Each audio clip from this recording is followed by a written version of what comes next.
To chat even more about the toughest 3 games of the season for the Hornets, we brought in a guy who's been there through it all, welcoming in WFNZ and Hornets live contributor Walker Mehl. Walker, as the regular season comes to a close, how ready do you think this team is to take on the Beasts of the East? It feels weird to say, but I actually think that this team is extremely ready to take on all of the Eastern Conference playoff teams. Not only on the Eastern Conference, but they've beaten every single team in the top 6 spots, both on the West and in the East. We just got to beat Detroit.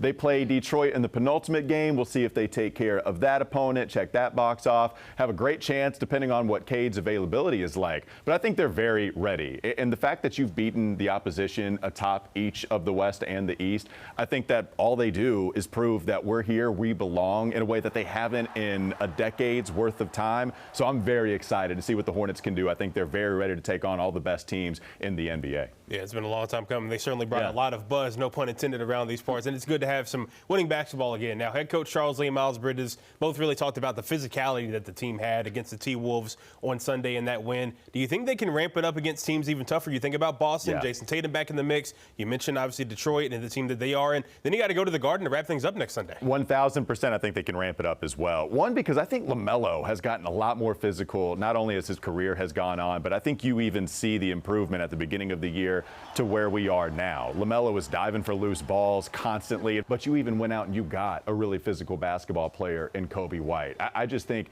the man is a running back. When he grabs onto the basketball and goes into the paint, one of the best and one players in the league since coming over to Charlotte. Yeah, I think they're ready for the physicality.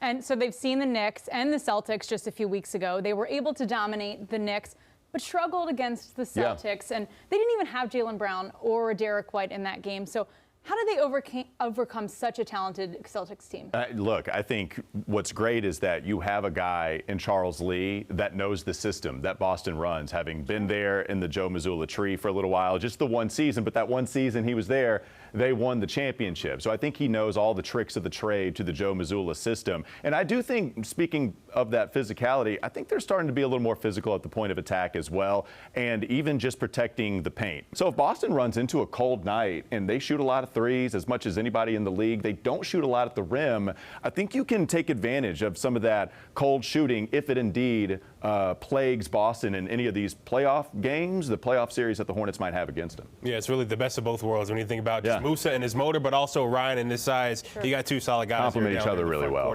Something that's really caught my attention is Charlotte's success in the third quarter specifically, averaging nearly 31 points in that quarter this season, 3rd in the league, had a 14-6 run against Phoenix to open the second half, 16-6 just on Sunday against Minnesota. What do you make? I mean, what is Charles Lee telling these guys? Is he telling them anything? What do you make of just, their success in that quarter? Because that's really in recent years where they've lost games and let them get away. Now they're winning them there. I think I go back to a comment that Jason Kidd had when the Dallas Mavericks visited Charlotte, and he said, good coaches have the ear of their players. The good teams, the players listen to their coaches, and that's why you've seen the Hornets really improve so much, really since the turn of the new year. Once we got to 2026, Musa Diabate got into the lineup, and there are other signs as to why this team has turned it around so much, but I think a lot of that has to do with this team trusting Charles Lee. Looking ahead and speaking hypothetically here, it's likely the Hornets will see one of their final 3 opponents in a best-of-7 series, depending on how things shake out.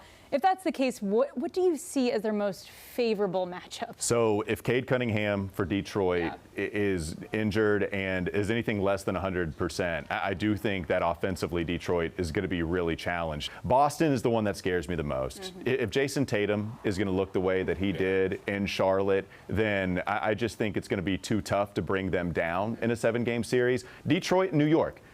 New York's just been a roller coaster all year long. Don't know what you're going to get. Especially lately, too. You don't. I like the Knicks. I like the Pistons. The Celtics, they're the team that scares me the most. Yeah, we'll see how things shake out. Walker Mehl, one of the best in the business. Always appreciate you joining us. Queen City News Plus. Just search Queen City News on your smart TV's app store.